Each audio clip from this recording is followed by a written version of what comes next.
Got it. Okay. We're reviewing the agenda. So I'm going to look at the minutes after this. Announcement on the housing forum. I pulled their nice picture off of their website on it. We'll talk about that for just a second to make sure everybody knows it's out there. Then I get to introduce our guest speaker, Bruce, who is here. Then I was interested in doing a recap a bit of the last couple of years and sort of from my perspective, some of the issues that we've got with respect to the housing crisis, the challenges, and perhaps some potential solutions. Then we had a discussion, and hopefully there's some folks here that I know apparently had some interest in this, but about the committee chair opening. I'm stepping down after a couple of years, and I think some other people had expressed to Diane an interest in it, and we left it that people could contact her to let them know about their interests. I threw on the ADUs because that's been sort of a running thing here. I haven't done necessarily research on it, but if folks have, then we have a spot on the agenda to talk about that.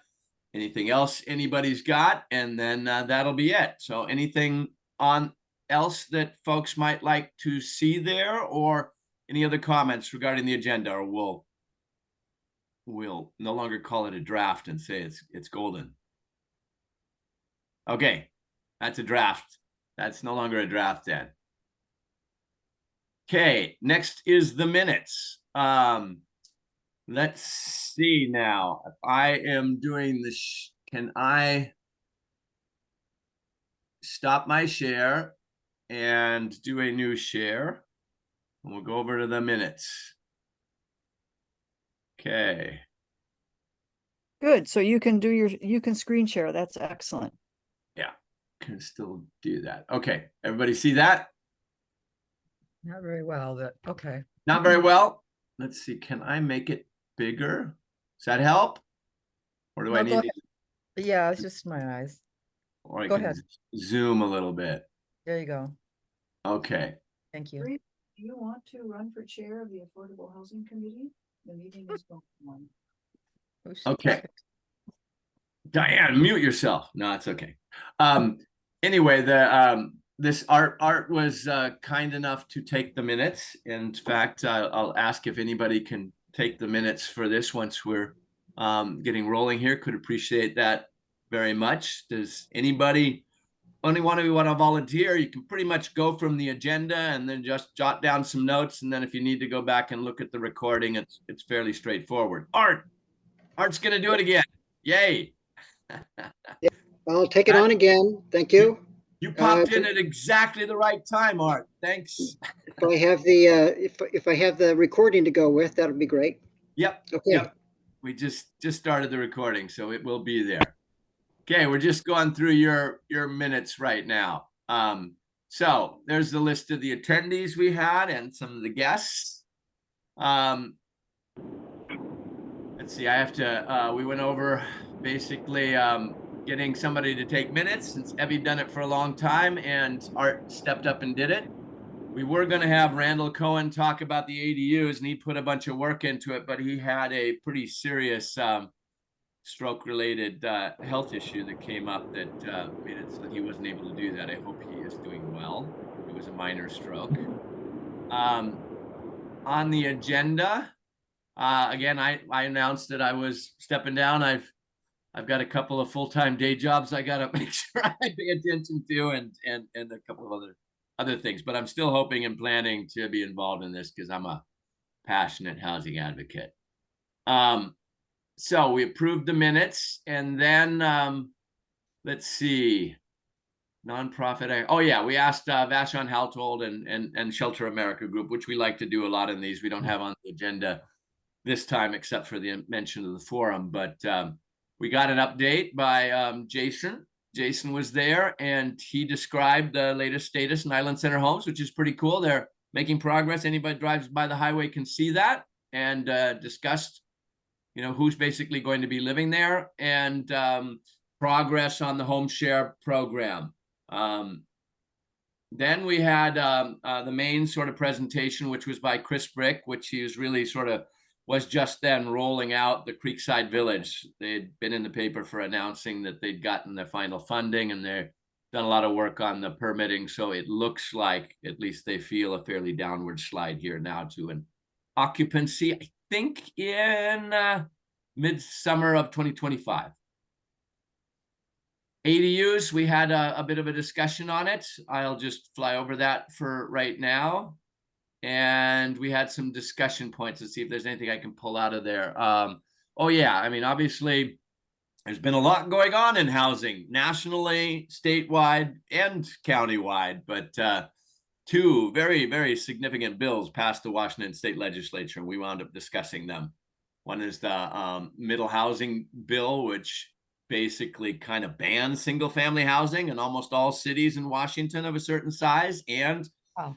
King County has told us will have an impact on Vashon Town because they'll take the very low density zoning and allow you to do duplexes, triplexes, quads, and small apartments if you can. We don't have a lot of that, but it has potentially some impact. And then had the other one, which was I'm trying to remember what the other one was called, the ADU one. So there's definitely was some impact on that. And we had different discussions over that. There was discussion about community land trusts and some explanation from Jason about their involvement in land trusts already. And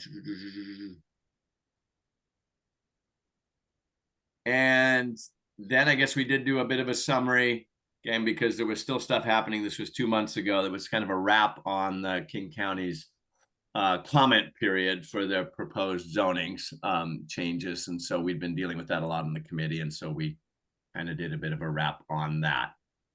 Okay. Oh, and we had got a discussion on the committee email list, of which I am realizing I'm a little tardy on getting something to Diane on that, which I will do. So, and we had a discussion about whether we could create a list where it wasn't a ton of people. And I think if I remember correctly, and Diane, correct me if I'm wrong, we're looking to do the smaller sort of working group people who regularly attend, where an email distribution has everybody's names in it for transparency, and then one that was kind of a little bit more of a newsletter type thing that could be done with a list without exposing everybody to potential spamming of being involved in a gigantic list. So that was my take on it. And I was going to take off a few names I knew of people who hadn't necessarily volunteered themselves. I think it's just a few that I had put in there from the list I had, and then get that over to Diane. Okay, and that there's a committee chair opening, and that the next meeting was today. Is that a good enough overview of the minutes? Anybody have any questions about that? Okay, any changes? Are we good? Anybody put up a hand if they got any problems? Well, Okay. I guess we'll call that an official non-draft minutes now. Okay, stop the sharing there. Go back to the agenda.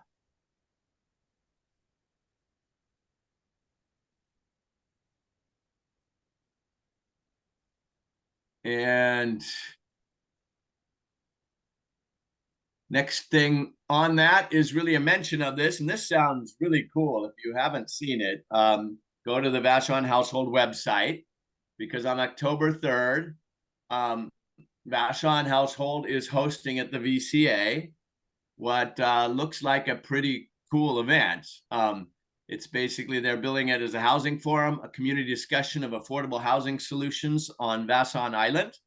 And they're going to have Senator Joe Wynn and State Representative Emily Alvarado for discussion of housing solutions. And sponsored by PSE and facilitated by Presidents of America ex-band frontman, was he? I think so, Chris Ballou. So that could be a lot of fun. Again, just go to Vashon Households to register. I've already done that, and I'm looking forward to it. I don't have a conflict I have to figure out, but I definitely think it's something to be interesting to be at. All right. Next, we're getting to the meat of our presentation. I have been talking with Bruce Haulman for about a year and a half or so about just picking a time when it would be good to do this. And since this was going to be my last one, I said, well, this is it, Bruce.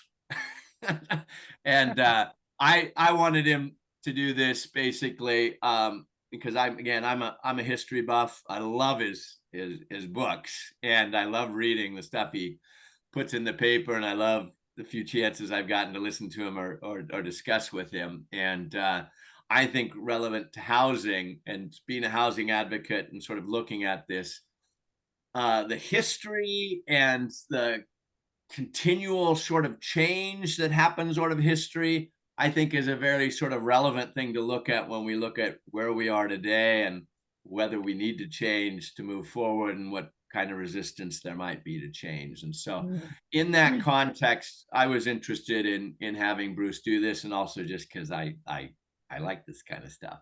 So with that said, I think Bruce probably doesn't need too much of an introduction on the island. He's a professor of history. He is our Vashon's, I want to say, historian laureate.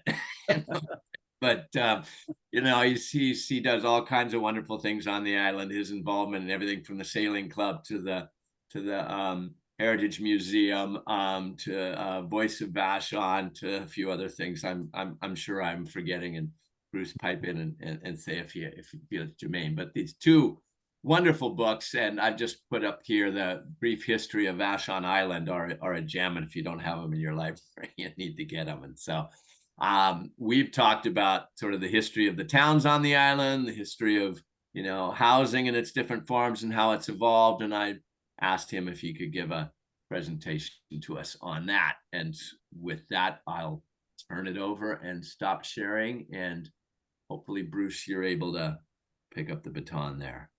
Sure. Thanks, Morgan. I appreciate it. It's a little embarrassing to hear all that stuff about yourself, but thanks, Morgan. Let me share my screen. What I want to do is, hang on a second. Yeah. What I want to do is give you a pretty broad brush sort of look at Vashon history. And I want to emphasize a couple things. One, that there's always been a range of housing on Vashon, from native people's time to the present. It's just been a range from very simple, very fundamental kind of housing to fairly palatial kind of housing. And Vashon's always been a relatively diverse, economically diverse, not so much ethnically and racially, but certainly economically diverse place.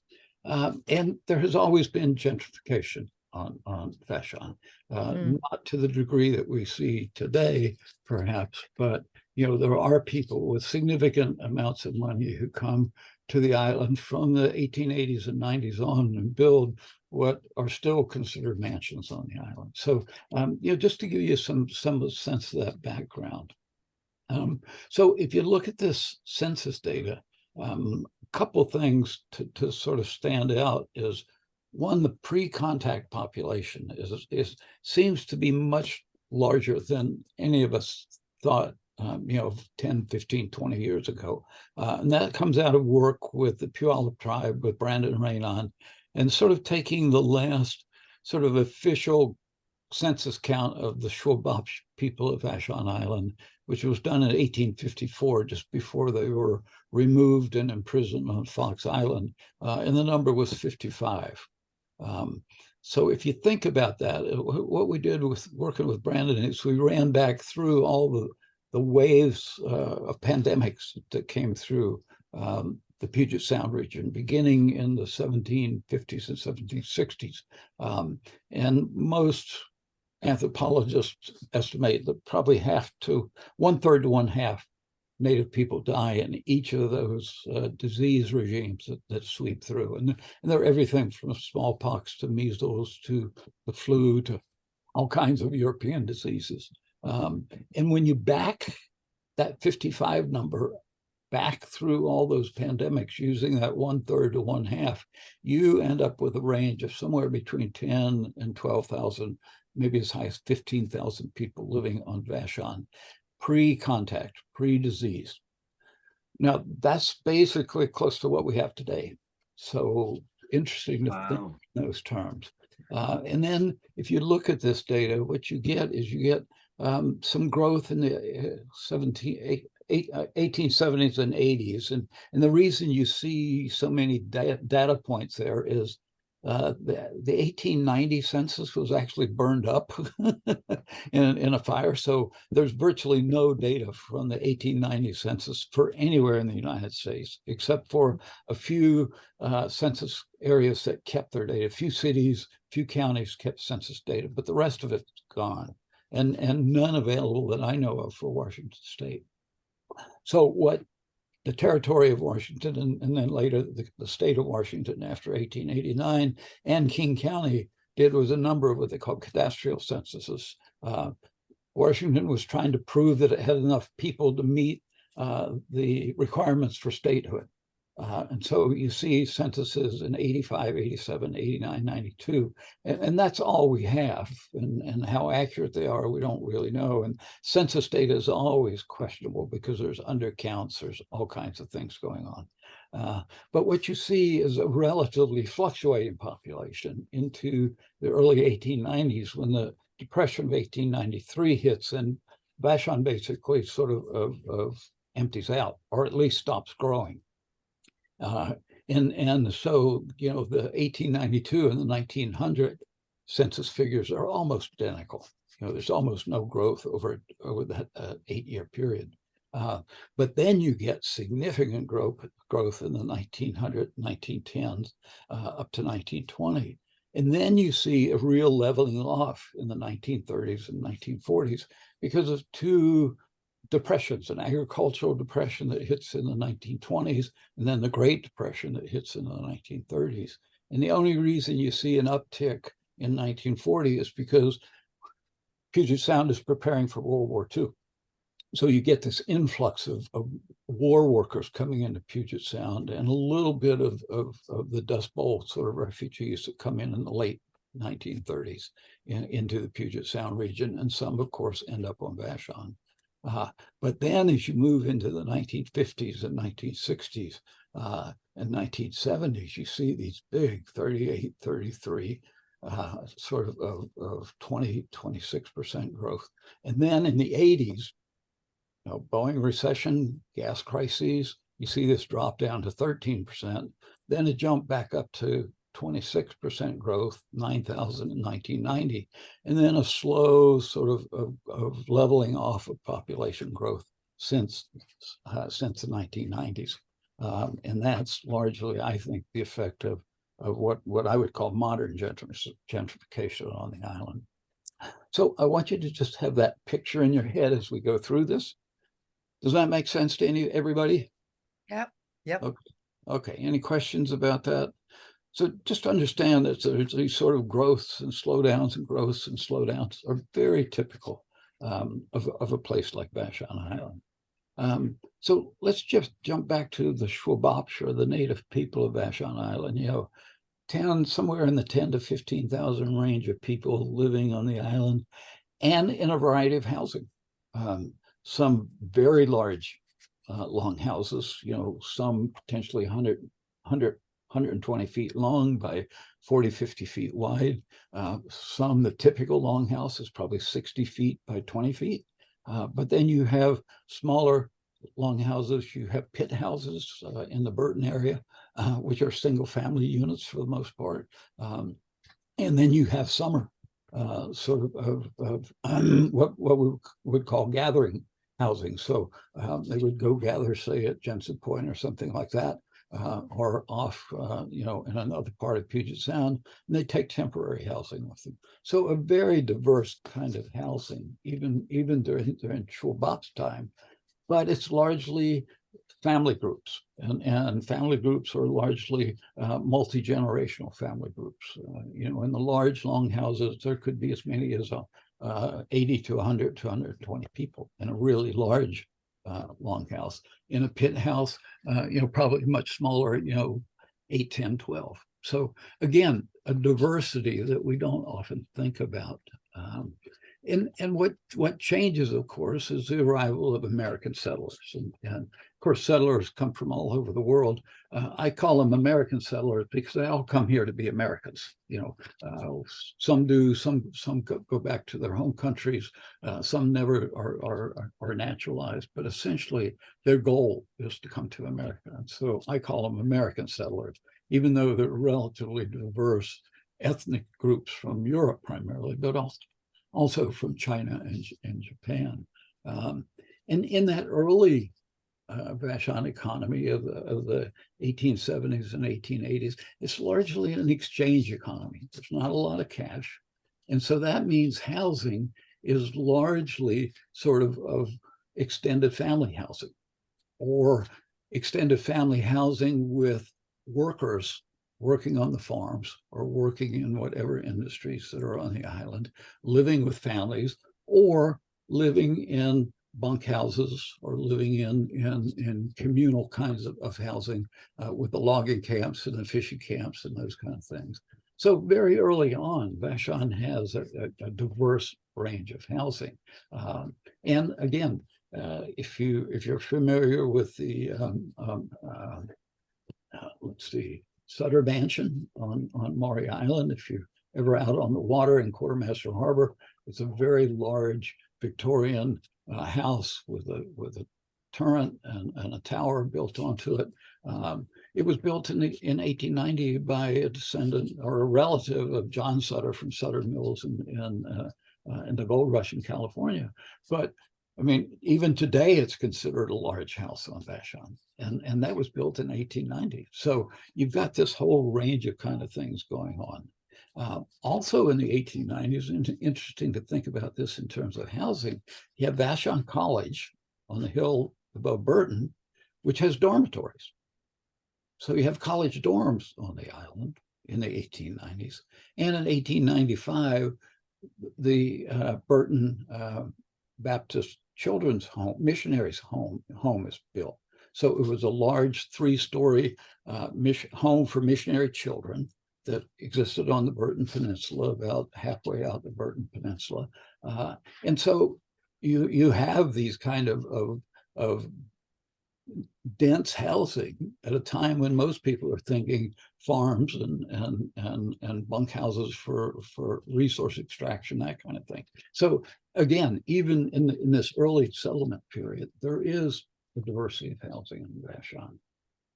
And then, of course, you get to what I call one of the turning points, the arrival of the railroads. The railroad comes to Tacoma in 1873. It comes to Seattle in 1888.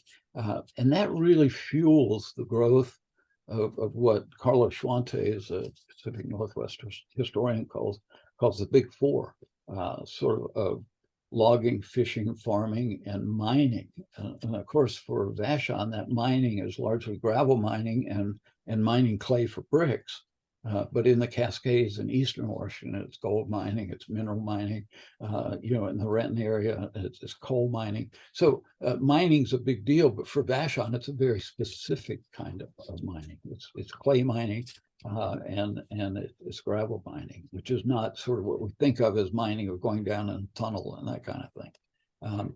So you've got some diversity here that's starting to shift in that 1890s into the 1910s, into the very early 1920s. And largely what's happening is its emergence of what, again, Carlos Schwantes calls the wage worker frontier. So what you had flooding in were not only settlers, but you had young men, largely young men, some young women, but largely young men coming in to work in the resource extraction industries, to work in logging and fishing, to work as hands on the farm, to work in the mining, the gravel mining, and the clay mining and brick making, and those kind of things. So what you get during this period is a wide range of housing. You certainly have extended family homes, large farm homes, but often with farm workers living either in the house or in adjacent structures or in lofts and barn or whatever. So you have that kind of thing. But you also have worker housing. I mean, every one of these logging camps, every one of these fishing camps often had a bunkhouse, sometimes floating, sometimes constructed and removed or just trashed, and they build another one very quickly. I mean, they weren't permanent sort of luxury places to live, but they were housing, and housing, sort of multi-unit housing, if you will, or multiple occupancy housing. And then you also have squatters. You particularly see that early in the 20th century. The area around Tahlequah, the sort of southeast corner of Vashon Island, was originally military reserve, and that land was there to build a fort. There was going to be a fort on Vashon above Point Dalco, a fort over at Point Defiance, and a fort over in the highlands above Gig Harbor. And they were going to protect Puget Sound of the Tacoma Narrows. Of course, Puget Sound is just that area south of the Tacoma Narrows. Admiralty Inlet is everything from the Tacoma Narrows up to Point Wilson and the Straits of Juan de Fuca. We call it now all of Puget Sound, and now we call it the Salish Sea. But originally, there were going to be 3 forts there, very much like up at Port Townsend, Marrowstone Island, Whidbey Island. That land was never used by the military. It was used as a practice range. So people in Pole Road sometimes dig up cannonballs in their gardens and that kind of stuff. But a large number of people went in and squatted on that land. And in the late teens, 19 teens, and early 1920s, actually legislation had to go through Congress to open that land up, and it was sold at very favorable rates to the squatters. So, as Vashon was developing, squatting was sort of was a common way for people to build their houses and then ultimately get possession of the land. And then by the 1920s, you get a shift, and that's really the end of that world wage workers frontier. Puget Sound salmon fishing peaks in 1914.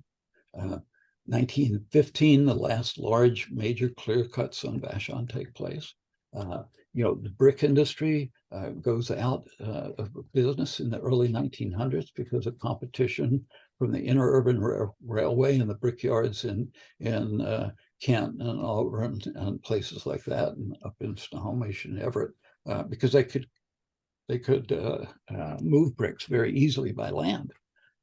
And that even increased with the introduction of roads and trucks and automobiles. But early on, it was very easy to move bricks by water. And so Vashon had brickyards any place where there was a clay bank, there was a brickyard. And so what you get during that time is this diverse housing from fairly large, sort of what today we might term mansions, and at the time were very elaborate homes, to very simple homes, to bunkhouses, and to squatters on the land. And a good example of that is Docton. If you know about Piano Row, it's a row of houses that sit in Docton right on the bank above where the dry dock and the shipyards were. Those houses were built by the Docton Dry Dock Company. And essentially, it's called Piano Row because the houses were for the managers. They were the only houses in Docton big enough, with a parlor big enough to have a piano in it. And so it was sort of the upper class part of Docton. The rest of the houses in Docton were workers in the shipyard or farmers or whatever. So you have that sort of economic, sort of stratification very, very early on in Vashon. So coming out of that period of the 1920s and 1930s, where you really have basically not a lot of growth going on in Vashon, those resource extraction industries sort of disappear except for farming. And farming, of course, turns largely to strawberry farming. And with strawberry farmings, of course, you have a lot of migrant pickers coming in, particularly during the picking season. And so you have a whole range of housing on Vashon that's designed for migrant pickers. And these are substandard cabins, often without running water, often without toilets, often without electricity, sort of the kind of thing that Edward R. Murrow sort of exposed in his Harvest of Shame broadcast in the early 1970s. That really began on Vashon in the 1910s and 1920s and continued into the 1950s and 60s. So with the end of the wage workers frontier, with the sort of removal of these resource extraction industries, except for farming, housing on Vashon becomes relatively simple. Becomes largely farms. There are, of course, still some hotels, some resorts, some boarding houses, and those kind of things. But what you've lost is that large number of single young men working in the resource extraction industries who have pushed the demand for that kind of what we would today call low-income housing, or worker housing. The other kind of housing is largely built around family farms, if you will. Some are larger operations like the Beale greenhouses and some of the chicken ranches and some of that thing. But again, the need for large numbers of laborers is relatively small. So those things begin to disappear. The hotels in Burton and Docton and Portage and in Vashon begin to disappear. The boarding houses begin to disappear. And what you get is a replacement by sort of resort, sort of inns and things like that. And then by the end of the 1930s, of course, World War II brings tremendous change to Vashon Island. What you get in the post-World War II period is the baby boom and the professionalization of Vashon. For the first time, large numbers of commuters begin to move to Vashon Island. What I call the Boeing engineer phenomena. They're not all Boeing engineers, of course, but they are professionals who want that sort of rural lifestyle that Vashon offers, and yet commute off the island to work in the city or the Boeing plants or wherever.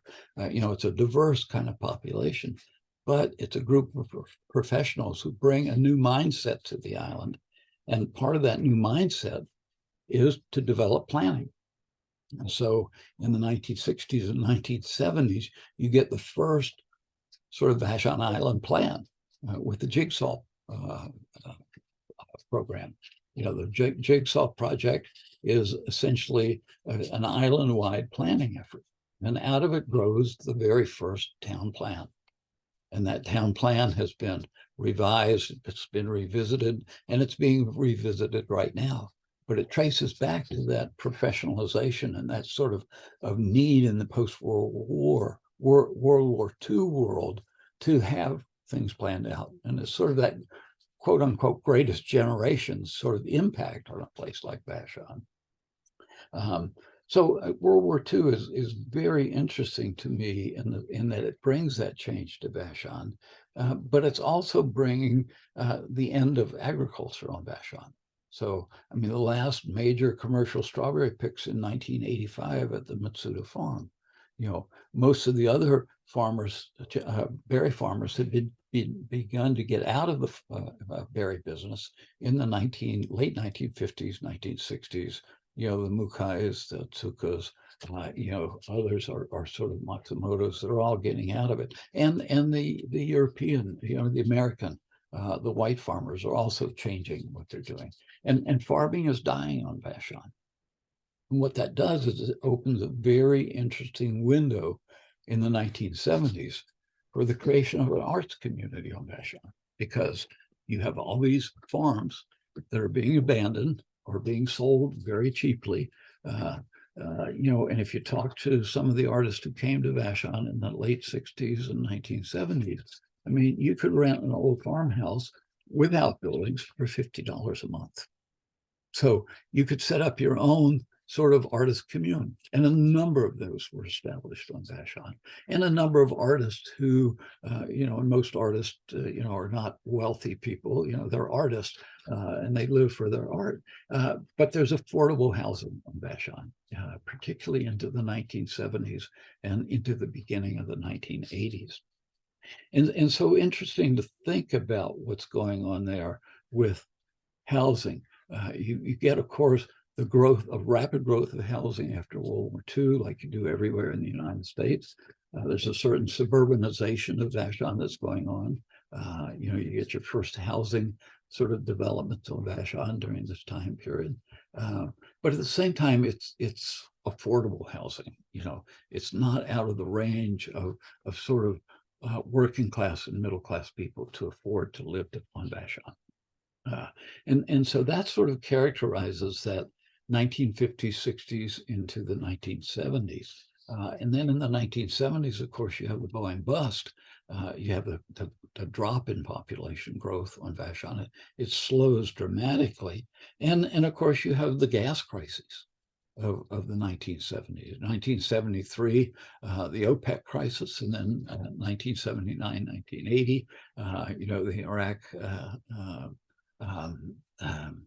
the Iraq War. And of course, those things just slow the commute. Ferry prices go up because fuel prices go up. Cost of commuting goes up. People are having to start to carpool.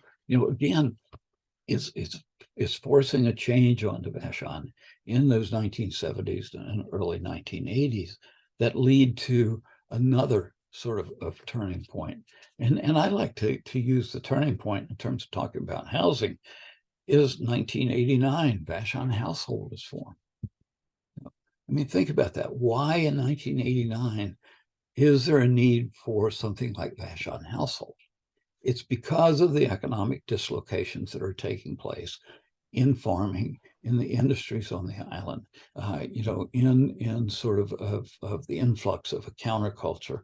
It's all of a sudden there's a group of people on the island that need housing in a way that they never had before.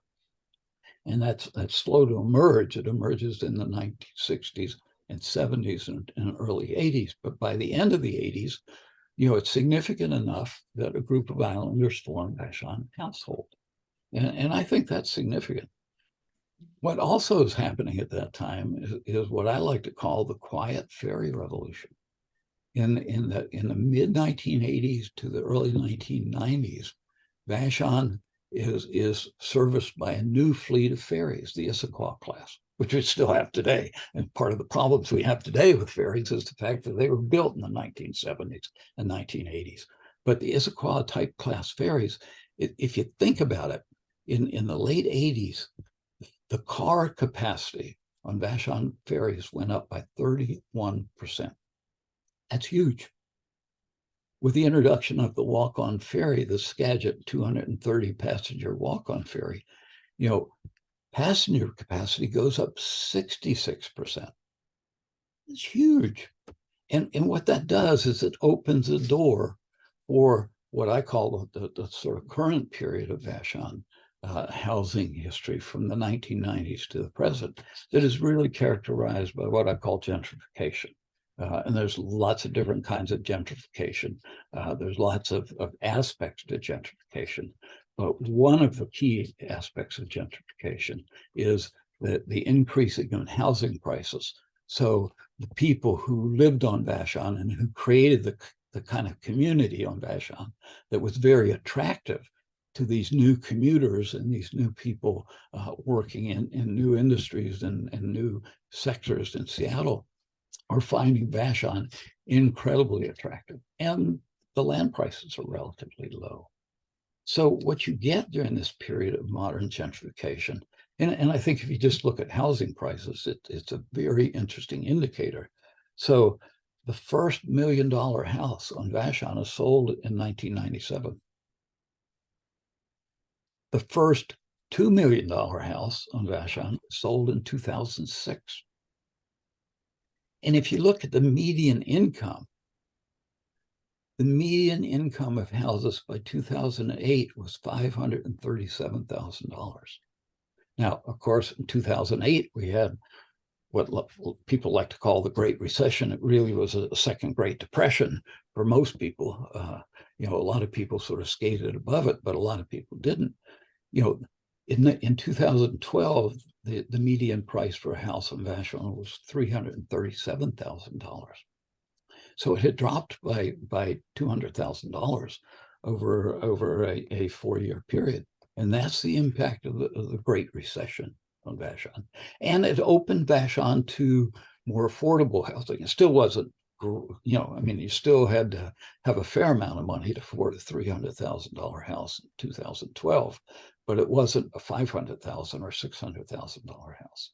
So interesting to think of how that shift's going on, and then how that's impacting people who need affordable housing. And that's where Vashon Household is really working in the 90s and the 2000s to sort of identify the need and to begin to create things like Rose Ball and Vashon co-housing and things like that that are all working to address that issue of affordable housing.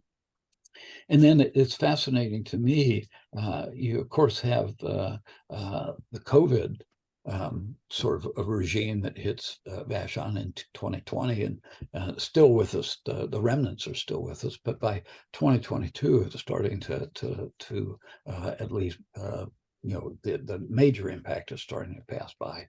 But it's left incredible economic dislocation, and we're still, as a historian, it's still a little too close to get a real perspective on it, but it has certainly changed the nature of Vashon. It's changed the nature of the commute. It's changed the nature of the way people work.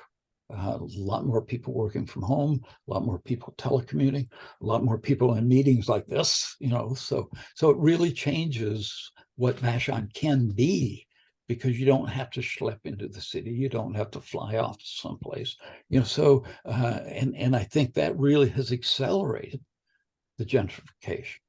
And I just pulled this up from one of the real estate folks on Vashon Island. This is as of September 1st.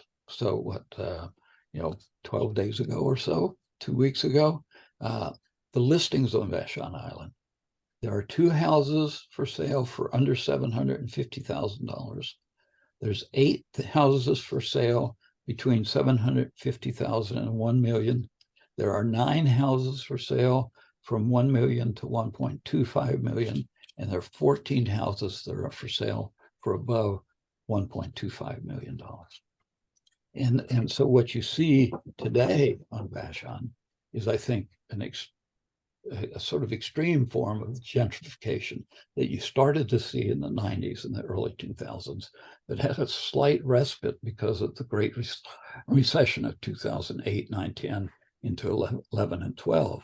And then it sort of begun to get on steroids in 2014, 15, and COVID sort of increased that because of the change in working patterns, but also the limits on building that took place. Very little construction was taking place, all those kind of things. So, again, a very quick kind of overview, but I hope that gives you some sense of how housing has shifted. And they've got these turning points where housing shifts because of away from the Schwab-Ops kind of communal housing into European type housing, the sort of what I would call the cash economy or the exchange economy kind of housing, then the wage workers kind of housing, into the housing of the Depression, into the post-war World War II boom period and the baby boom and that kind of new housing, and then into the sort of 70s and 80s, where you lay the foundation for the arts community on Vashon, but you also lay the foundation for the gentrification that takes place in the 1990s to the present. So that's a quick overview. Happy to answer any questions, and it's by no means the definitive. As my friend Brandon Raynon says, when we talk to him about trying to tell the story of the Schwab-Ops people on Vashon Island, he says, well, this is a story. It's not the story. So this is a story of housing on Vashon. It's not the story by any means. There are multiple stories, but it's at least my rough first take when Morgan asked me to talk to you of sort of how I see housing on Vashon shifting and changing over the last 300 years or so. Happy to answer any questions. Linda, go ahead. My question is, instead of going backwards, going forward, like what do you see, what patterns are you seeing that would help us look forward? Yeah, well, yeah, that's an interesting question, because I mean, historians are always great at hindsight. Yeah, I know. I It's sort of understand. like, it's sort of like, I don't really have the crystal ball here, it's sort of like, I know.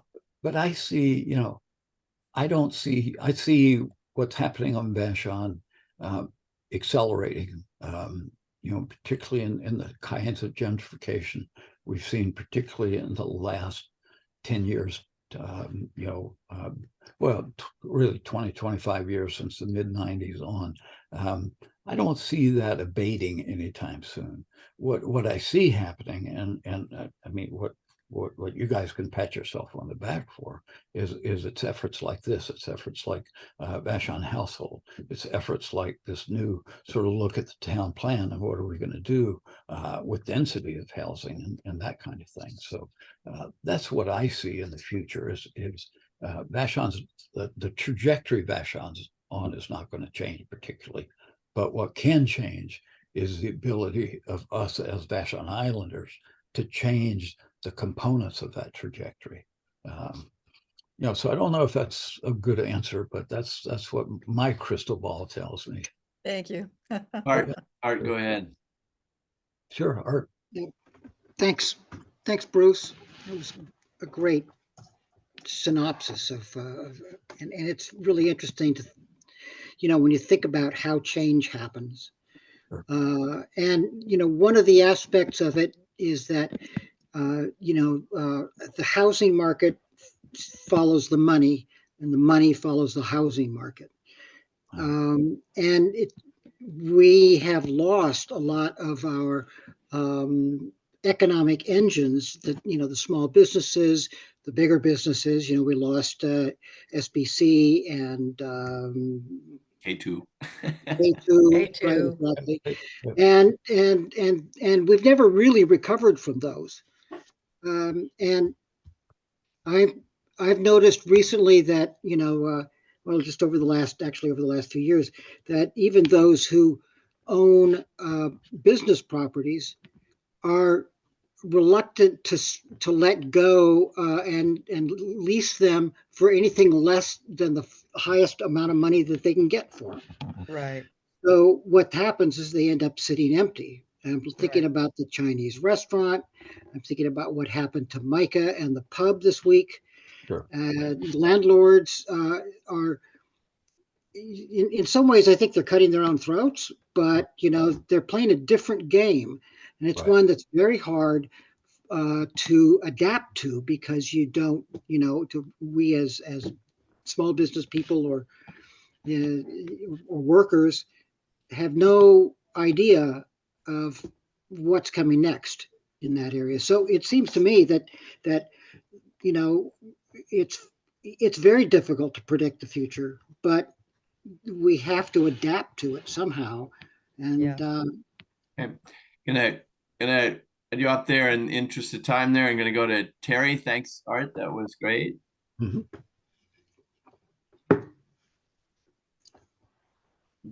Got your mute off.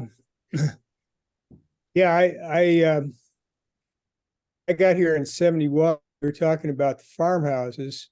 There's also, I would say, in addition to that, the way I saw it back then is there was all kinds of rattle trap summer cabins all around a lot of people that I knew moved into these places. They weren't built for winter time, but you could live in there and you could live for $50 a month.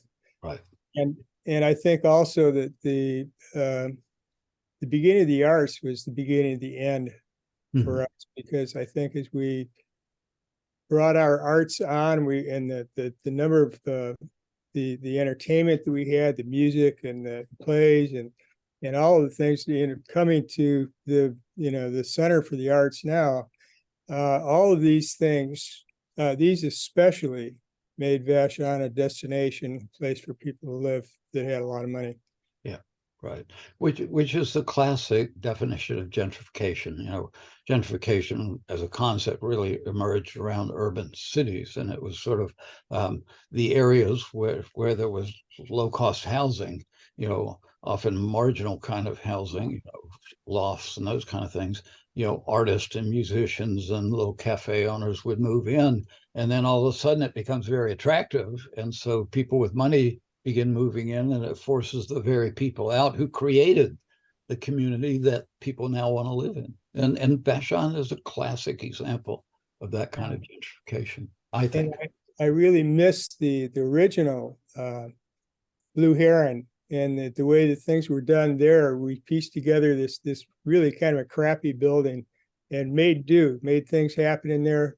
I think that the professionalization of the arts, the Center of the Arts, although it's a wonderful building and they can put on some wonderful things there, it's not the same feeling whatsoever. Terry, I'm gonna switch now to Amy so we can move forward on this, but thanks again. Great comments. Amy, go ahead. Hey, yeah. Bruce, thank you so much for your time. I super appreciate it. And I thank you for helping me learn. But was wondering if you have seen any communities regionally that sort of follow or mimic or remind you maybe of Vashon's trajectory, and maybe they have, preceded us in where you think we might be going, and what you might have learned from them, or what might be interesting in comparison. You know, a lot of communities are confronting the same issues Vashon is. If you go back to the 1950s, 60s, into the early 70s, I mean, communities like Duval and Issaquah and Kent and Auburn and Snohomish, they were very similar to Vashon. They had very similar kind of downtowns.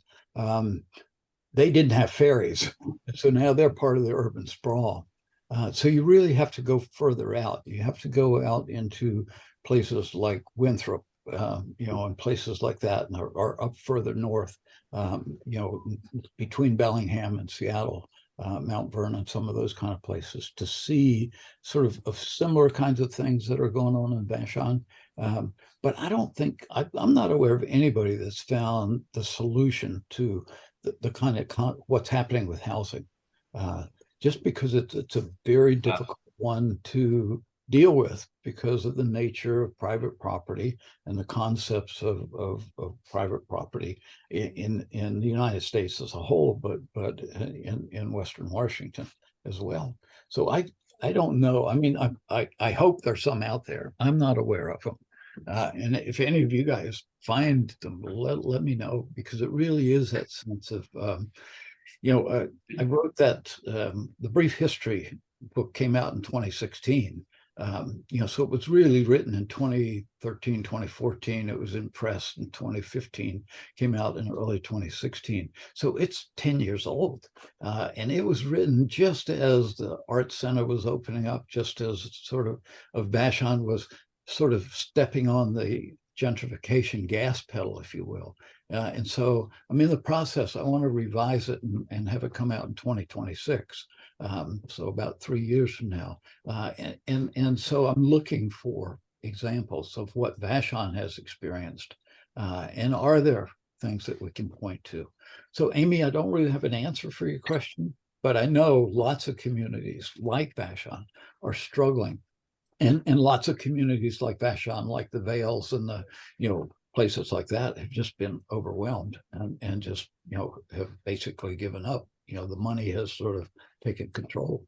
Good question. Good answer, even if it is scary. We're gonna go at speed round real quick, because we're already quite a bit over schedule, but wanted to give Bruce all of his time there. So if you can make just real short question and make it speed dating. David, you're up. Hi, David. Would this remind you then of, say, Carmel? Sure. Yeah. Where it gets to be over the top expensive. Right. Yep. Yeah. Yeah. No. Yeah. I think in terms of solutions for affordable housing, we should be looking more to the government in terms of subsidization. Yep. Mm-hmm. Yep. Because developing it to work, you can't do it when you have the permitting costs in these developments. So I think if the counties really want to maintain affordable housing, they're going to have to step up to it. Okay. Terry. Mm-hmm. Yeah, Bruce. Turn off your video, Terry, and just go audio. Oh, Just froze on us for a minute.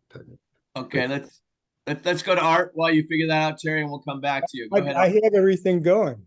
I mean, I can see my video and I could see, everything's Yeah, turned but on. you were having some bandwidth issues sometimes if you turn off. Oh, turn Yeah, off my, okay, I'm sorry. Yeah. You want me to turn off my video?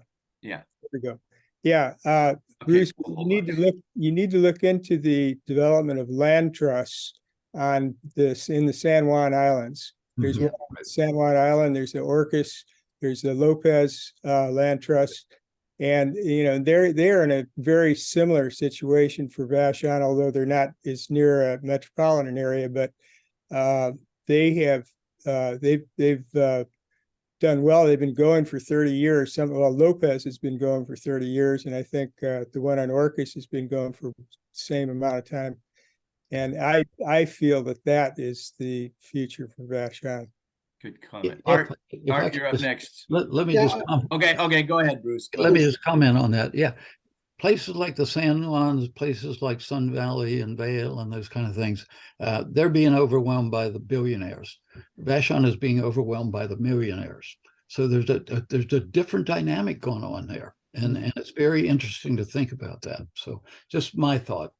Okay, Yeah, good sure. comment. Yeah. Okay, Art. No, I was real just, quick. I just wanted to ask if, what effect you think public housing and government sponsored housing and housing that is subsidized by something other than, the hoi polloi.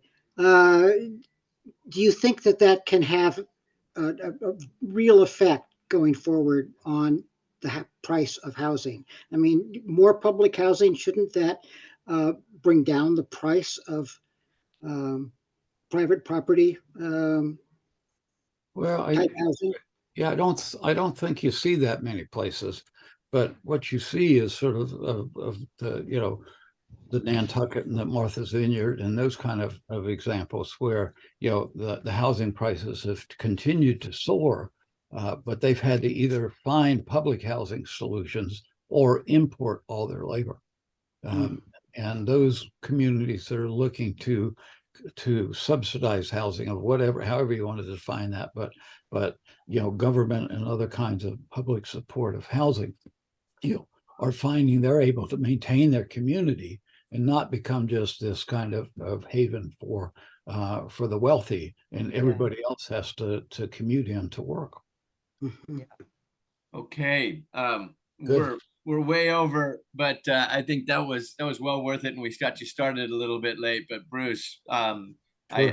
I thoroughly enjoyed it, and some great questions and good discussion. So, and it segues pretty well into what I wanted to sort of go over real quick, and then we got a few more things on the agenda items. So. Okay. I would be kind of interested, Bruce, if you could stick around, because I want to continue this discussion with you on some of that stuff. So I'd be interested in what you think on some of the things I want to throw out there. I've actually got a family waiting for me for dinner. Okay, you get away then. So, but thank you. Thanks for You the get it. invite. Enjoyed Okay. talking. And if anybody's interested in exploring this more, let me know. As we're putting this notes together, this would be a great kind of opinion piece for the Vashon, for the Beachcomber, to get that sort of get people to see that scope going on. So if you're interested, just, shoot me an email, bhaulman@aol.com, and let me know, and we can start working on it, because I think it would be, I don't think most islanders have thought about it Right. No, I hadn't until Good idea. Good Morgan idea. sort of beat me over the head and said, well, what's going on? And so so it's great. All right. Excellent. Sorry to run, but thank you. No, thanks, Bruce. Appreciate it very Thanks. much. All right. Good evening. All right. Let's see. That's a hard one to follow, but I'm going to do it anyway and speed over some stuff. So I'm going to share some things. Mine, Bruce's is pretty pessimistic in some ways, although sort of fascinating, and I may follow up on that theme too. I'm talking about essentially about the housing crisis. When I was thinking about some stuff I wanted to go over, I realized I'd put something together for the Rotary Club, of which I'm a member, a couple of years ago, after helping coordinate a sort of a whole series of talks on housing through there. It was one of their focuses for a year, and so we had a lot of people come in and talk on housing. And then at the end of it, They asked me to give a talk on summarizing some of it in the housing crisis. I did that. And so I went back and looked at that when they asked me to do it again 2 years later. I guess what's that, last week, 9/7. And so I just basically adapted it. And it's kind of what I was able to use this for some of the stuff that I wanted to go over today. So that'll explain some of the 2-year-old sort of stuff that's in here. I updated this last week. So this is slightly changed, but this was pretty static for 10, 12, 13, 14 years. Seattle was the fastest growing metropolitan area in the United States, for a very extended period of time. It's still way up there. Tacoma's actually sort of come up on that. It's pretty hard to be in the close vicinity of that, even pinned in between the two, and not have some pretty serious impacts, and certainly on your housing. And this was the slides that, 2 years ago that was sort of relevant, just talking about what did that mean for Seattle over that period of time. You just take a little bit of the ups and downs there. That's a pretty linear curve heading up, and it was happening nationally, but it was just happening more in Seattle than it was anywhere else. And so this was to 2001 over an extended period of time. This is just one chart showing actually snapshot of that in Vashon from 2012 to 2021, after they'd sort of recovered from the 2008 depression, as Bruce described it. But that's a pretty scary, fast linear curve heading up. There's impacts of that. One of the impacts of it was 2 years ago we had $771,000 typical home. I can't remember exactly how they defined that, whether it was the mean or median or whatever, but it was their metric for it was Zillow, which gets quoted a lot on it. So just to compare it, when I went to upgrade this after 2 years, and what's happened? A lot's happened in those 2 years, but in some ways a lot also hasn't happened in that regard. So if I add on top of that what's happened here in the last 2 years, there's been some perturbation with the pandemic, and then with the war in Ukraine and the interest rates and stuff, and that's not going up real fast, but you still have to put it in the context of where we are. You could also almost take that and say it's just still really, really expensive. What it's come down, you could argue, is noise, since it's still a lot higher than it was even 2 years ago. So it's a housing crisis. And there's a lot of results that happen when you have curves and shapes that look like that. And here's another one that's kind of unique to this, because usually if there's that kind of demand and there's not a constraint, you have some differences. But this shows a constraint right here. During that period of time, there's not an increase in population that you might have had on that. The supply is capped and the demand is going up. And so we really haven't had much in the way of an increase in population. In some regards, I think you could describe this a bit as a zero-sum game. For every house that changes hands, for any rent that changes hands, statistically, on average, you are replaced with somebody richer, older, less diverse.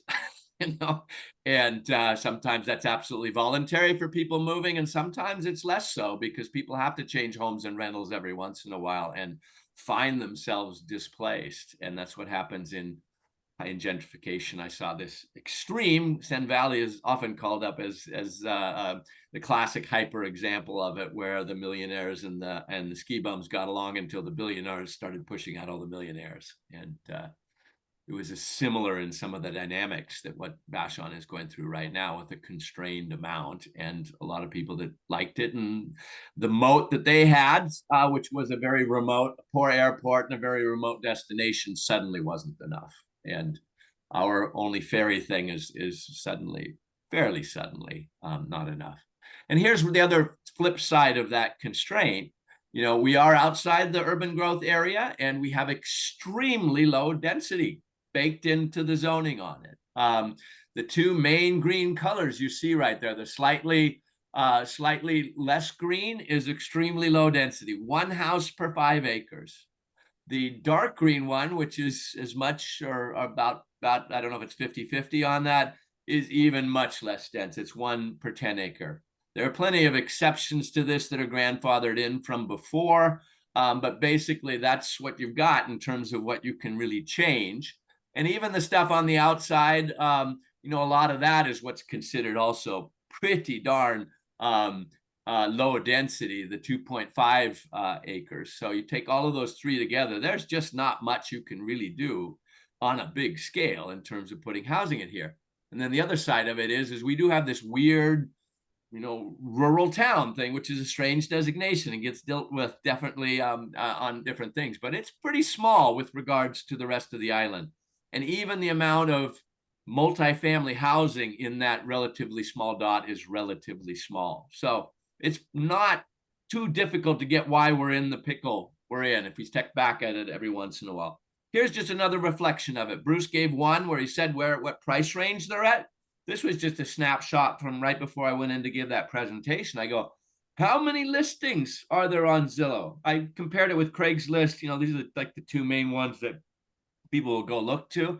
And that's nothing on an island of 11,000 people. There was only 7 listings. I can't remember if Craigslist had 1 or 2 more or whatever, but basically about the same thing. 7 listings. And how many of those were apartments? 1. What happens if you have to change apartments? You know, that's the point is, it's a crisis. It gets said a lot. It's been said for a long time. It is more of a crisis, and it will be more of a crisis, and that should, you know, sort of affect our perceptions on what can be and what needs to be done. So the awareness on this is you know, this is a positive. It's starting to go through the roof. A bunch of these are actually from a long time ago, from the time of sort of the sub area plan, sort of developing into 2020. But it's becoming aware, you know, that it's hard to run a business and getting workers, and it's hitting, you know, the papers, and people are talking about it. And I think it, you know, it takes a crisis sometimes to make change, and I think we're really getting that. And it became really obvious, you know, just a couple of weeks ago, and we made the lead story on the front page of the Sunday paper of the Seattle Times. Pretty impressive for our small community, and it was a very well written and well put together article by Heidi Groover. And a week before, you know, it was the lead story on the Magic. It was about, you know, the opening of this, but Elizabeth did a good story, basically going over the housing crisis. So the awareness is out there. I have to mention this one from Ann Atwell, because she wrote just a beautiful piece talking about sort of the crisis just not that long ago in August on what it means for, you know, workforce housing and businesses being able to operate here, and was really saying it was one of the key reasons why VCC needed to close. And of course, we've had all of the kerfuffle and excitement about the proposed, you know, changes. And in some ways, I think it's a little bit ironic, because the changes, in my view, after studying a lot, are minuscule, don't even come close to doing anything to address the problem. At least they're going in the right direction. They're just not going anything that's going to have, you know, any significant effect on it. But it got a lot of interest, got a lot of awareness. So here's another one I think to look at that's for me really scary. If we've been talking about a housing crisis for a long time, and you look at those numbers that have been going up for a long time, that's demand. You know, normally a market reacts to that and supplies for that demand. Even in town, there is not a development on there other than the ones that were done with the public money, which is a very limited well to try to go to. There is not one on there that's been done in the last several decades. They were all done decades ago. The blue ones are the ones that are Vashon household and came about from some public monies, and that's great. But the fact that there has been no developments in decades creating apartments and stuff is a very, very scary thing, given what we've had in the curve. So the question gets to be is, well, why not? If the demand's there, why is there no developer demand to build?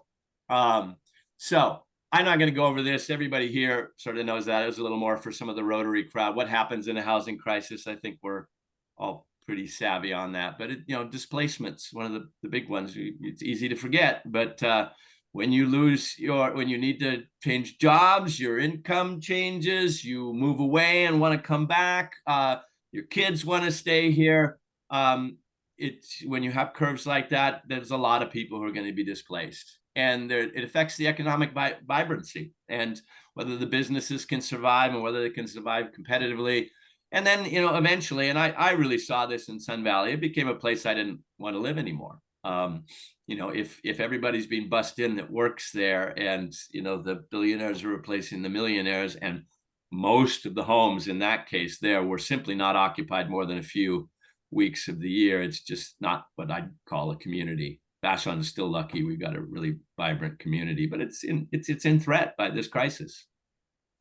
I don't think they'll lose it as fast as Sun Valley, because that was spectacular, but I think it's on a pretty path towards that same type of a end result.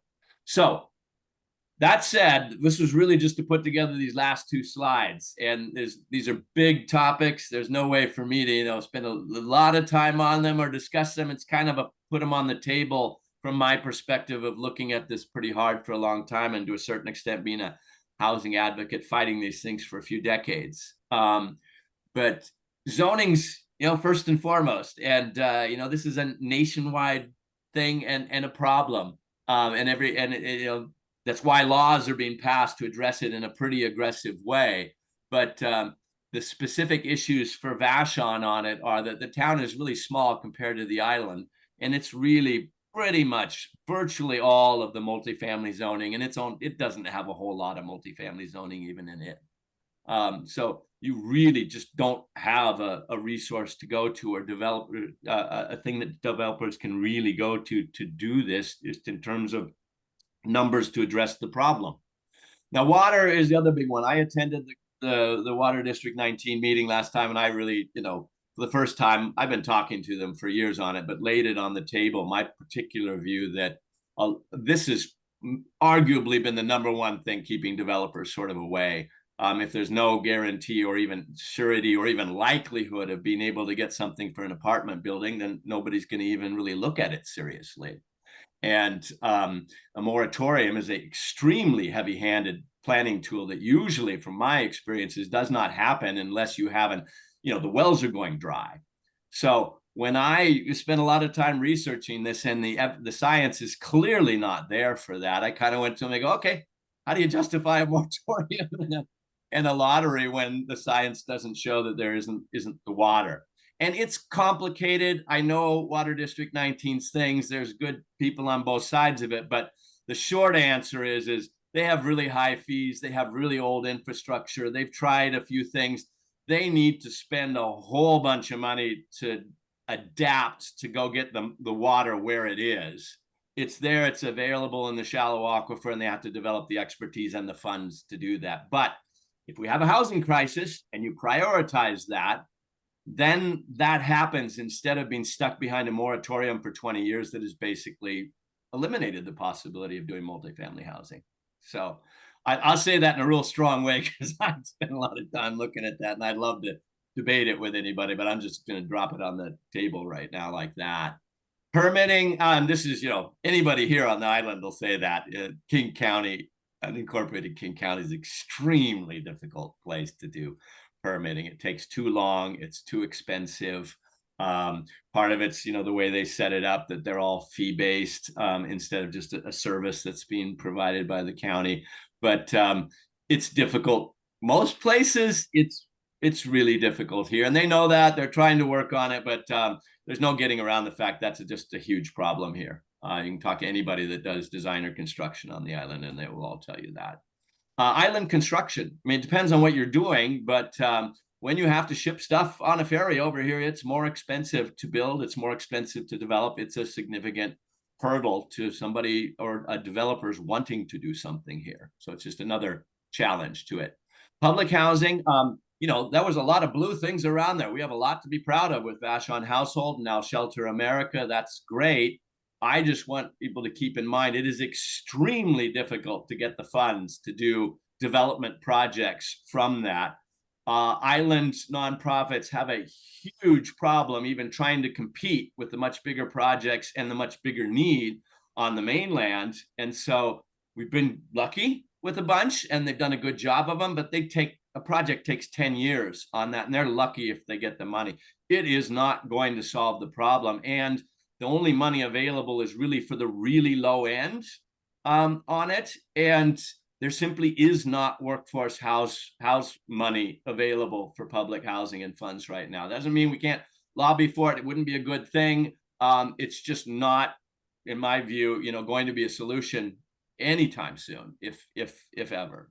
It needs to be a key part of the puzzle, but don't assume that it's gonna save us. It just needs to be there.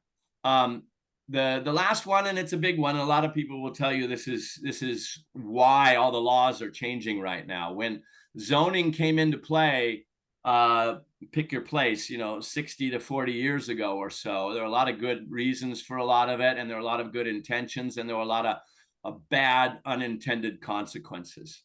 A lot of zoning was done for racist reasons. A lot of zoning was done for socioeconomic, keep the poor people out reasons.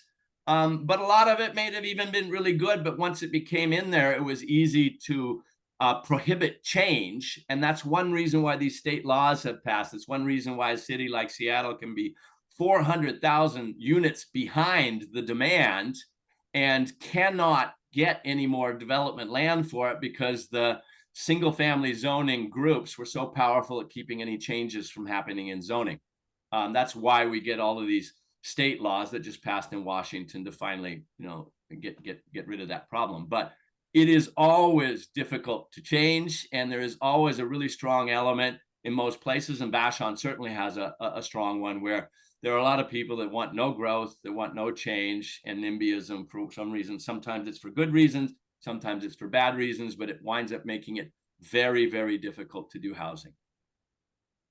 So what are potential solutions? Again, just throwing it out on the table, because these are all sort of big topics, but this is from my perspective. I'm going to start with the zoning, and for it, I love the Resource Sightline Institute. We are really lucky it's in the Northwest. It's like the best think tank in the country on housing research and sort of lobbying for the best things. They do stuff nationally, but they really focus on Cascadia, and they put together sort of a little 3-minute video on the zoning to get people to step back and look and understand where the problem came from. It's not all directly relevant to Vashon, but a lot of it is if you transpose it a little bit. So I'm going to go to, do I have to change the sharing, or are you seeing that green screen? No.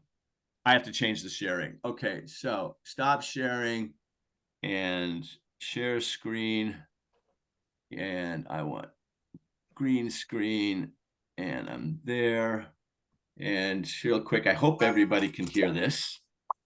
Yeah. Wait, stop. Rent and home prices are out of control. Instead of just talking about it, what if we could do something to make our city more affordable? How? In a word, zoning. Some zoning laws make sense by keeping industrial areas industrial, residential areas residential. But zoning laws can do harm too. See, when zones allow only single-family homes, in other words, nothing but the most expensive kind of homes, that puts up invisible walls around those neighborhoods. Walls that shut people out. Most big cities wall off half or even 3/4 of their land. That means most of the city is zoned to keep out more affordable choices, like duplexes and apartments. Zoning walls push prices up on the inside and on the outside too, by forcing the rest of us to squeeze into the small amount of land left over. If you can't buy in, you're walled out, pushed away to where prices are lower. That means commutes get longer, creating more sprawl, more traffic, and more pollution. Does that sound like the kind of city we want to live in? Walls that decide who's in and who's out? That's not who we want to be.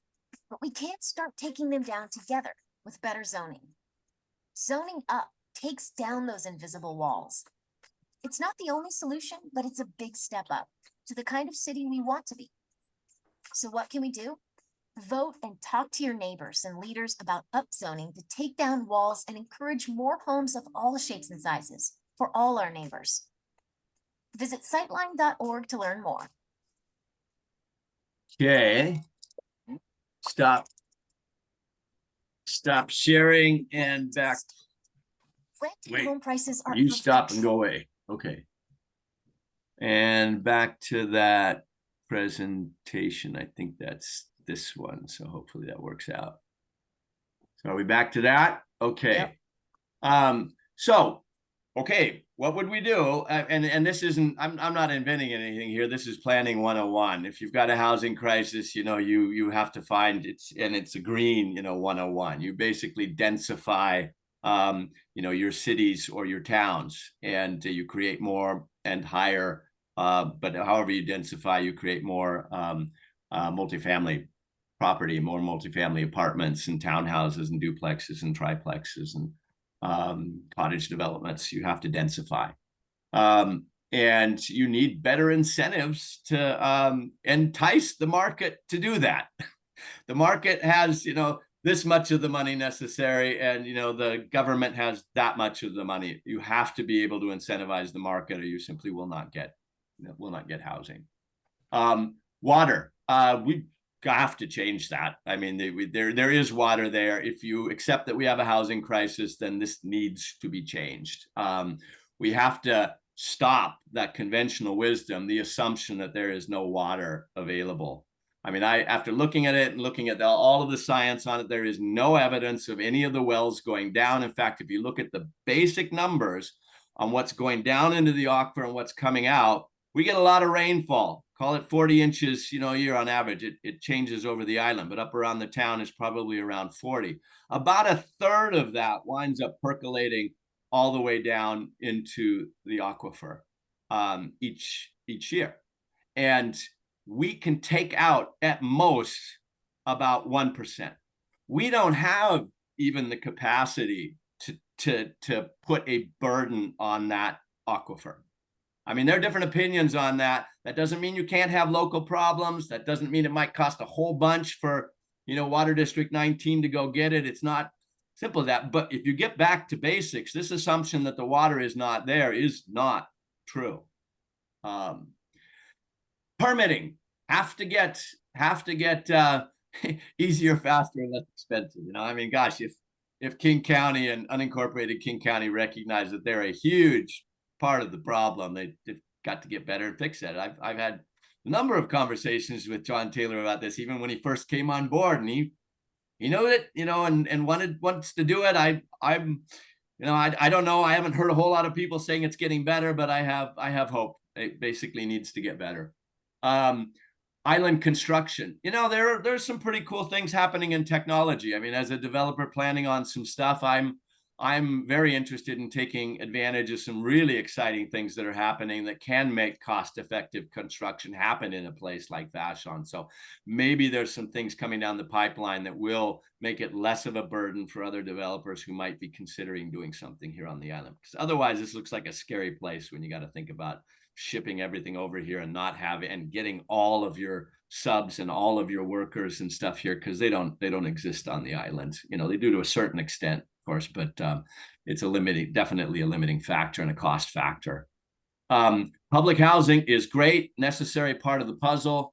I just put out there that when it comes up in discussion where people go, this is going to get us out of this crisis, this needs to be what we do all of the housing, I just go, it does not work that way. There simply is not the tax structure. There is not the monies available from the government. And none of that is going to change overnight unless you move to Vienna, Singapore, or I've heard Hong Kong actually does a pretty large percentage of the population that lives in it. I'm all for the housing as a public right, and I wouldn't have anything opposed to doing that, but there simply is not the money for doing that, and it's not going to change. And Vashon is at a disadvantage, even competing for the hard to get stuff that's at the lower end of the range. Morgan, my take on it.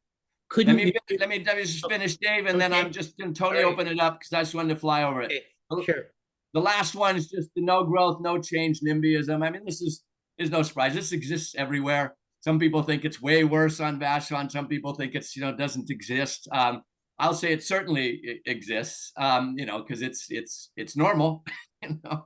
People have interests they don't like necessarily change, but a lot of times this is the thing that really stops housing from happening. In fact, nationwide and stuff, the fact that zoning just needs to change and evolve, or it's going to be out of date and be a problem. And once you put it in and you have people that can hire attorneys and do other stuff, they can stop it in a static situation and make it very, very difficult. So part of this is just the awareness. Of course we have this, and of course you have to deal with it. And we also have to question our own rationales for things. And a lot of times you can go, sure, I would like the town to stay one story in these old buildings and nothing to change. But on the other hand, I would also like to have housing and have the community survive. And, you know, maybe you have to weigh those two things. So, all right, that was it for me. So I made up a whole bunch of time, but I'll open it up. David, go ahead. Yeah, wouldn't it be possible to do a affordable housing bond issue on Vashon? That'd be brilliant. That would be brilliant. And I'm no expert on that. I have known and talked to people that have put together sort of bonding things for very different stuff. And I find it magic and wizardry and wonderful when something like that could happen. But yeah, sounds power to it. There's enough money on this island to pay for it, you know? Yep. Coco. Okay. Coco, you're muted.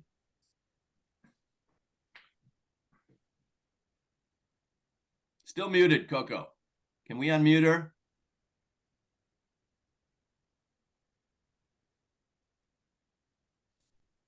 We still can't hear you. I just Coco. wanted to say thank you, Morgan, for doing this, teaching us all this and doing all the time you've been doing with this committee before you sign off as our leader.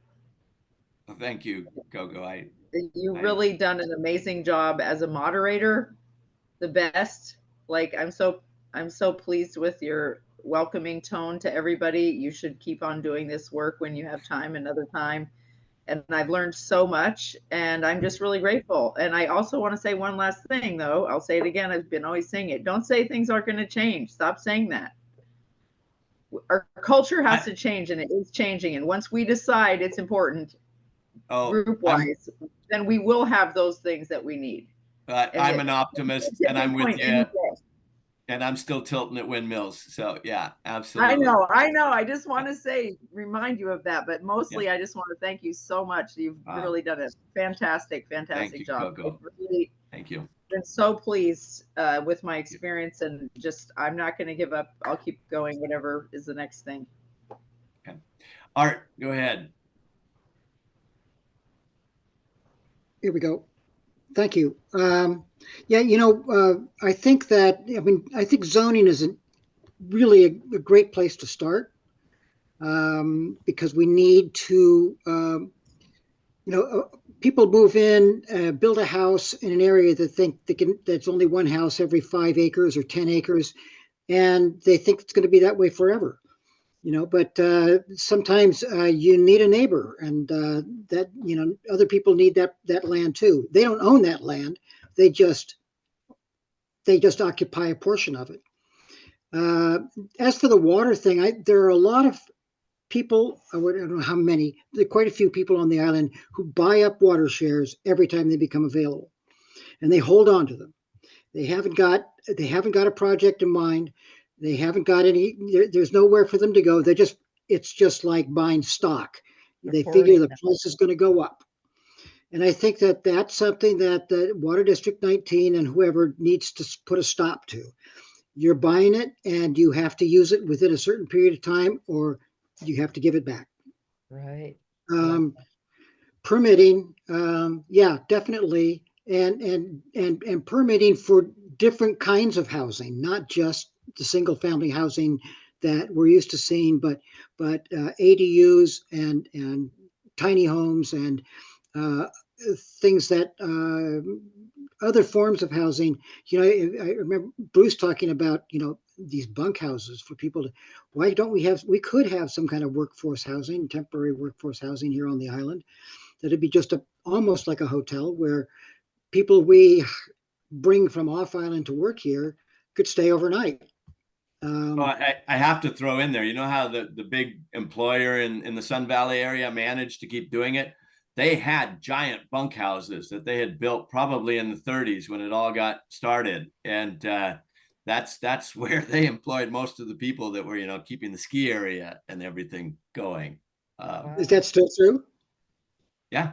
Oh, well, I think it is. I mean, there was some evolution in how it was done. It was interesting because it was they used to go and get college kids from all over the country. So, you know, your really avid skiing college kids used to love to come there, live in dorms and bunks, you know, and everything. And then a lot of them stuck, you know, or came back. And now what they do is they do that special worker visa from South America and brought in a lot of Peruvians and some of them stuck. And I had some good friends that were from there, but it was interesting that they were doing that. They had some special deal on permit visas for people from abroad, and they were making use of that. You know, yeah, so improving permitting would really help, and they need to. And I think public housing is one way to keep housing costs down in general, and the thing is how do you motivate the legislature to provide enough money to do this? I mean, there's so many things. The state is so strapped for money, but you know, taxes play a big part in that, and you know, we need to have more progressive taxation so that the rich are paying their fair share for the rest of us to have a place to live. Well, Art, you know, if you caught the news on it, I mean, Inslee's proposal, what was it, 4.5 billion, and City of Seattle's proposal for I don't know if it was quite 2 billion, but I think it was in that range. You know, those are definitely efforts going in that direction. But the thing that I have to say on this one, I don't know what the chances are of getting those things passed. Some people say slim to none. Some say, you know, pretty good. But, you know, it's going to be controversial. It's going to be big fights. I imagine if they do get something, it'll be smaller amounts than that. And people will have to vote and approve for those significant hikes up in tax. But the thing that stops me cold is all the analysis I've read is if he gets the full 4.5 billion, if Seattle gets the full 2 billion, it is still a problem here. And it's only that much of it. Wow. Well, so that's okay. It's still something. Step by step. Terry, go ahead. Terry, you're. I also want to thank you, Morgan, for a tremendous amount of work you put into this committee and how much research you've done and the presentations that you've given us, and it's all been really good. I think we've all learned a lot from that. I wanted to say a couple things. One is that I think that we could use more densification around the island and other places. You know, there's a small town idea, you know, it's something like if you go into Ireland, area the size of Vashon could have 10 separate individual towns. But the primary thing I want to say here, though, and I agree with David that the bond issue could do a lot to produce the money. But what we need to produce is, along with the money, we need those people, the same people that are willing to give the money, to be willing to have those people living across the street, you know, and to be part of their society, part of their neighborhood. And I think that is the thing that we need to do in Vashon. And a long time ago, we decided we wanted a diverse community, economically diverse community. But as to whether we really want that or not, or what's involved, the culture shock or whatever it is that holds people back, this is a silent problem on Vashon. When we have NIMBYism, you know, it's because there's strangers in. So I think that a big thing that we really need to attack on Vashon, not to attack, let's say, but to persuade people to understand that if we are going to have a diverse community, that means we have to accept the diversity of all these people, you know, as our neighbors and in our society and our culture, and as, you know, as equal members of the community. And I don't know that we're ready to do that at this point. And I don't know what we need to do to make that happen. Okay. I'm going to comment quick on that, then Coco, and then we're going to move on with the agenda. I just realized as you were saying that, that, you know, I don't want to be too negative on public housing. I'm a big supporter of it and been a consultant of it and other stuff, and it does a huge need. I want to give a fairly harsh sort of view on it because I think sometimes people have other expectations and stuff for it. But there is one thing, I mean, I didn't mention that actually I think is another area. You bring up the bond, that's, you know, brilliant. That could affect some big change if you could actually pull something like that off.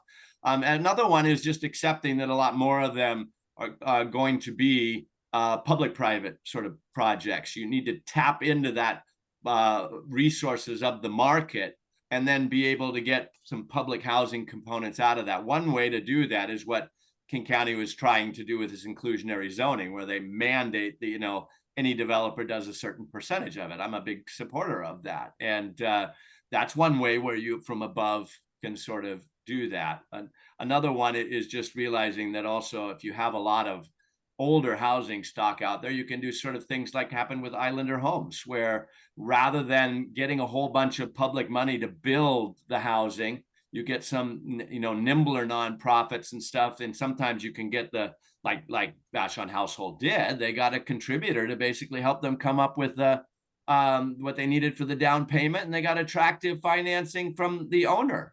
So that's a public-private sort of a thing where you got together to create some housing like that. So I think there are things that could happen like that more. Diane.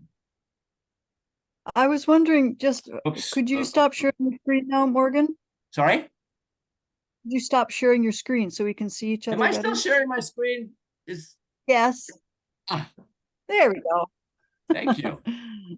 I Okay. can't see I'm doing And that. that's all right. And as long as I've got the floor, I also want to thank you so very, very much Okay. for all the work that you've put into this and all the education you have done for those of us who aren't developers and don't know all this stuff about zoning. And it's very complex. And by feeding it to us a little bit at a time, every month, we've all learned an awful lot, and it's going to be very, very valuable for us to go forward as we continue to work on this by just so much that we know now and how we've been educated. So thanks so much. Well, thanks. I don't really consider myself an expert on much of this stuff, but it's been fun also sort of looking into it and trying to convey on it, and it's been a fun group to do that with. I hope to be as much as possible continue. So that'd be great. Thank you very much. So was there anybody else who can we go on to the, well, that's the germane thing. The next thing I'll go on to is the committee chair opening, and Diane, I'll sort of turn it over to you for that discussion. Yes, so we're here tonight one of the things we're going to do is to elect a new chair of this committee. And I have found, and both Art and Terry are interested in leading the committee, which is just really wonderful because it's been difficult to get people to chair committees for the community council. And we have two great people to consider for us and maybe more. Is there anyone else who'd like to throw their hat in the ring tonight? David? Nope. No. I'm going to stick with the town plan committee. Okay, very good. All right, so I would like to have Art talk about why you would like to be chair of the committee and what you think, why we should vote for you. And you have to unmute yourself there. Okay. Wow, I wasn't expecting this. So let's see. My face. Let's see. No, seriously. I've been, you know, I've been on the Speaking island. of face, you got to point the camera at your face. Yeah. Speaking of Is your that face, better? there we go. Okay. There we go. I've been on the island since 1996, and we were homeowners soon after we arrived, and then we sold our house just before the housing crash, and we thought we could live off that money for a little while and keep our eye open, and we never found another house that we could afford after that. That was that type of house that we needed. And so we sat on it and ended up renting, and ended up then our funds sort of dwindled away, and we had a few other financial problems. So anyway, but I'm the beneficiary of Vashon Household Sunflower Project, and I love I love the program. I love that organization, the way they work and how they work, how much work they do with so few people. It's really amazing. And I see this as as a community problem, the housing issue that's going to affect all of us in ways that we don't expect sometimes. For instance, when we don't have enough workers to house here, we can't house them on the island. So where are we going to find the businesses that are going to come in and provide the kinds of jobs that need dozens or hundreds of workers? They don't live here, so they're not going to move their businesses here. So when we lost K2 and we lost the coffee company, the only one we've left that comes anywhere close is the Bone Factory. So that is something that was sort of unexpected, I think, but it's had a big impact. And I think that we need to find, and I need to find, and what I'm hoping is, as a group, I'm not like Morgan. I'm not a know-it-all about the projects and about the systems and how it all works, but I'm finding out. And I would like to have these discussions with other members who attend the meetings, who can also bring something to it, and we can together arrive at some proposals, because I think that's what we need for the community council, is to be able to provide proposals that the community council can then discuss and perhaps take further and present them to the community at large. So that's what I would be doing. And that's why I want to be the chair. So I tell you, though, I've got a lot of respect for Terry, who's got he's got decades of knowledge and experience in this area. So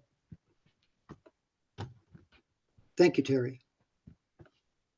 Thank you, Art. Thank you very much. Terry, would you please share with us a little bit about your background and why you'd like to be chair of the committee, what you think what you want to do as chair of the committee? Okay, well, I wish I could turn on my video and you could hear me also. Oh, give it a try. Go ahead, try. Okay. Yeah. Well,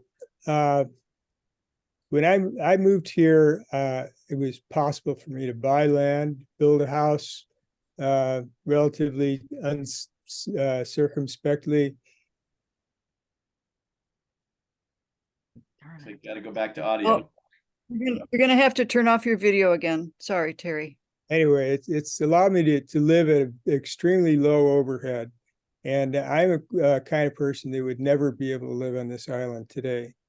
It's just, anyway, so yeah, I do have a lot of time put into this. I was one of the few remaining, I am one of the few remaining Vashon household founders that's still alive. And I spent 20 years with building most of the projects that we have here that Vashon households built. And I have to tell you that it's been a continual frustration for me to go through all of the places you have to pull the money together, and the exceptions and the things, the hoops that you have to jump through in order to get somebody, a modest means into a house. And, my feeling, I'm very passionate about this, and that might be a problem for me being the the chair of this committee.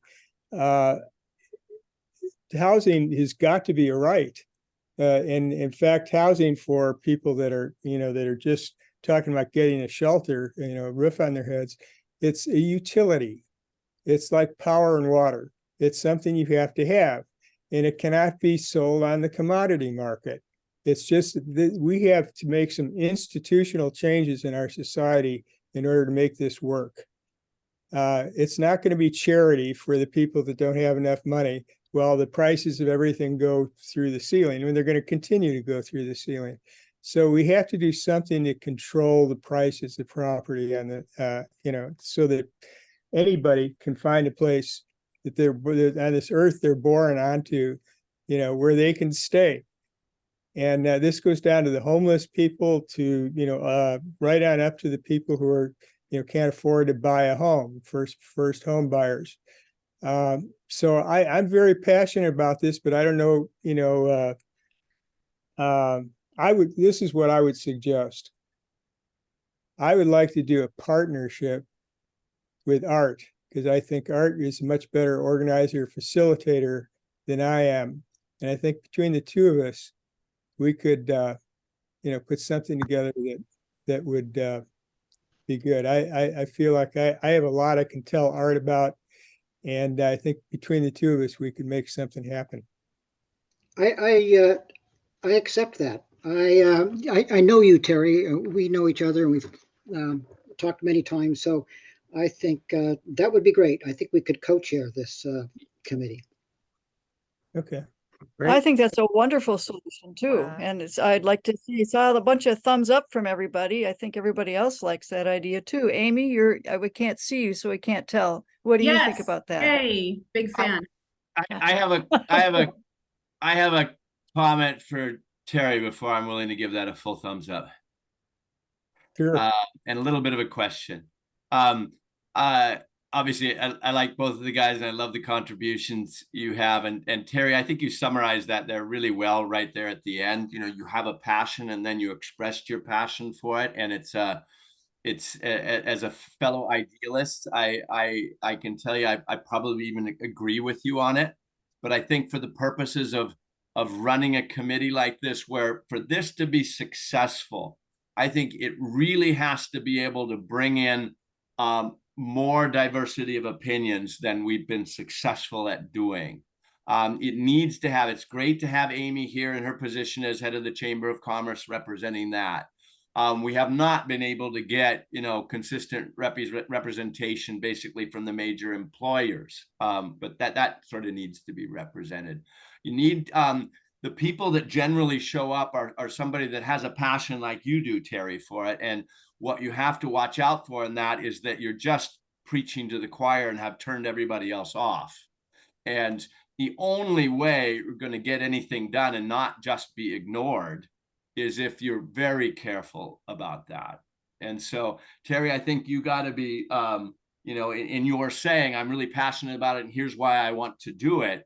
A leadership on that, you'd have to also be able to show that you really want to make it an inclusive and get everybody's viewpoints on it, and not go, it's all got to be this way because it's a human right, which it is, but Coco. Yeah, I'm totally open to ideas, but can I just say something? I've taken a class on intergroup dialogue a couple times and group facilitation.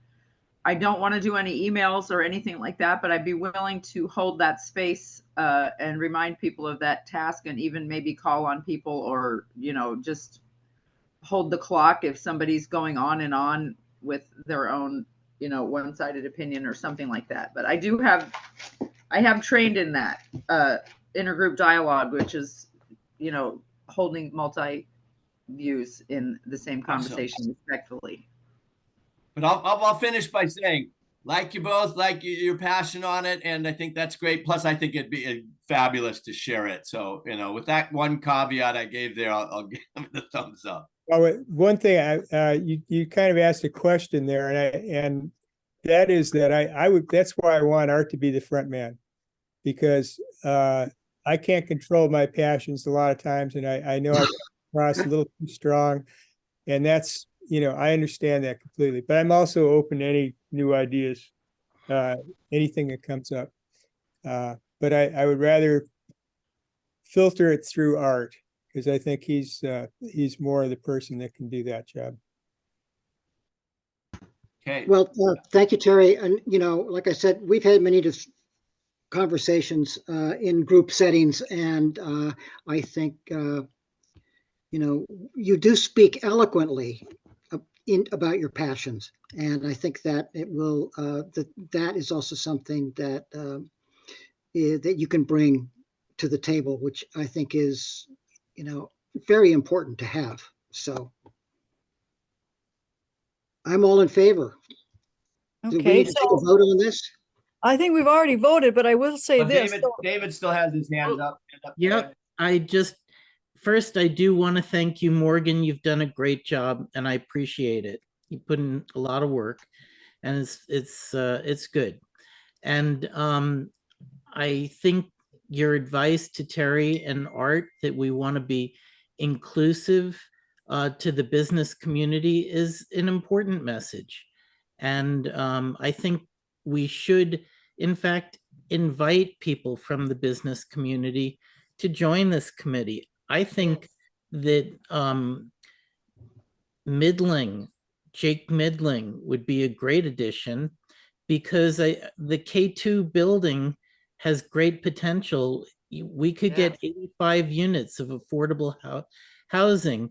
So having him as part of the committee, although it's another, obligation to be on a committee, but I think that's the kind of thing we want to do is if we get hostile to folks like Midling or Rogenbuck or, it's not going to help. So we should invite him in. But I think I'm just preaching to the choir now. Yeah. Well, I think that those guys, they're involved in construction, and I'm sure they would love more construction to do. So, yeah, I'm totally in favor always of the carrot and not the stick. Okay. All There's right. no question about it. We want to bring everybody around to see, where we need to go. We have to be, all freely, willingly going that way. That's the only way it's going to work. Right. Do it by regulations. So I would just like to say, Coco, now that Art and Terry are the co-chairs, they'll decide what role you can have to help them. But it does make a lot of sense if someone's there to try to keep things on the agenda and keep things moving along. Yeah. well, that brings up another subject, which is we're going to need a secretary. That's true. We always need someone to take minutes. And if you have the video to take notes from, that's I found really helpful in terms of taking getting complete minutes of. I think these conversations are really important, and I hate to miss anything. When I took the minutes, I tried to include everything. So That's going through would you like another 2 someone to step hours of up? a meeting. That's Yeah. like going through a meeting twice, and I don't think I could do that. The just minutes wish don't there have was to more- be, the minutes, if what we could do is we could record these meetings so that we Yeah. don't miss these wonderful conversations. But the Right. minutes can be much briefer with Yeah. just the discussions, not the discussions, but the votes and the decisions and the who said they're going to do what next and that kind of thing. Yeah. Make What it simpler. would be interesting might be if we could employ something like a program like Otter, which will transcribe everything that is said, and that could be, an adjunct to the minutes. And the minutes could simply record, activities and what we voted on and all the things that are necessary. And save the rest of it for something that they can go read or watch later. Well, You Zoom research does, I think to a certain extent, particularly if you just don't have the time and there aren't other people to do, you take the agenda and you make a couple of notes underneath the agenda, deviated from it here, Yeah. and instead of agenda, it's the minutes. And that's why the agenda is really important, to have all that stuff in the agenda. It'll help a lot with the minutes. I'm in favor of somebody taking down a few notes at the meeting at the time, even if it's very brief, because I think the sense of what's going on is much more easily picked up in the meeting rather than, afterwards. Yeah. I think when you get a bigger meeting and a bunch of people, then you get somebody enthusiastic about it and you rope them in. Well, Maybe the not other thing, Evie, and then she did it for quite a while and did a good job of it. yes. Maybe we might ask people to rotate if somebody just wants to do it once and we move on, and then someone else can do it. So I would suggest we'll that, talk about these things. yeah, I would suggest that we don't have a meeting unless someone's willing to take the minutes. Yeah. That always worked with the Progressive Alliance. Right. After a while, someone will step up. Yes, right. Or you just hand them a notepad and say, "Here, you're it." Can't Back do in that this day. virtually.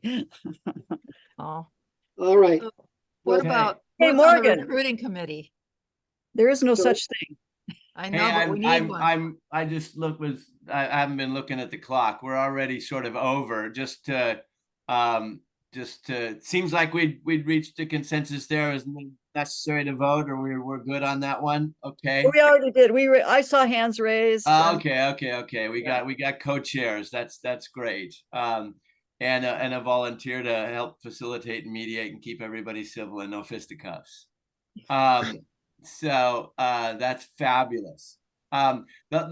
Just to mention the things on the agenda, I don't know that there was a reason we actually had to, but I had the ADUs. Unless somebody wanted to say something specifically on that, I'll just mention that it was there.